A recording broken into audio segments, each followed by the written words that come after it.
गोकुळ दूध संघावरती प्रशासक नेमण्याचा मार्ग मोकळा झालाय। कोल्हापूर सर्किट बेंचनं विद्यमान संचालक मंडळाला मुदतवाढ देण्यास स्पष्ट नकार दिलाय। गोकुळ दूध संघाच्या विद्यमान संचालक मंडळाची मुदत ही येत्या 4 मेला संपणार आहे। विद्यमान मंडळाला 1 वर्षाची मुदतवाढ देण्याची विनंती गोकुळकडून न्यायालयामध्ये करण्यात आलेली होती, मात्र न्यायालयानं ही मागणी फेटाळून लावली आणि संचालक मंडळाला कोणताही दिलासा मिळालेला नाहीये। दरम्यान प्रशासक नियुक्ती झाल्यास गोकुळ दूध संघाची निवडणूक ही किमान 4 महिने पुढे ढकलली जाण्याची शक्यता आहे आणि तसंच गोकुळ दूध संघानं न्यायालयाची दिशाभूल करण्याचा प्रयत्न केल्याचा आरोप याचिकाकर्ते प्रकाश बेलवाडे यांनी केलाय। 4/1/2000 जो शासन निर्णय होता दूध संस्था नोंदणीचा, त्या नियमाला अनुसरून या संस्था नोंदणी झाली नाही, त्याची चौकशी सुद्धा सुरू आहे।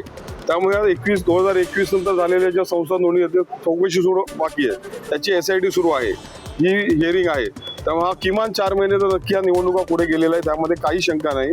आतापर्यंत 5 वर्ष त्यांनी जे काही लपवलेलं आहे ते सगळं 5 तारखेपासून मलाच काय पूर्ण कोल्हापूर जिल्ह्यातल्या प्रत्येक दूध उत्पादकाला ओपन टू ऑल ते डॉक्युमेंट्स असणार आहे। त्याचं आम्ही सध्या न्यायालयाचं स्वागत करतो निर्णयाचं। ही फटकार कुणाला आहे?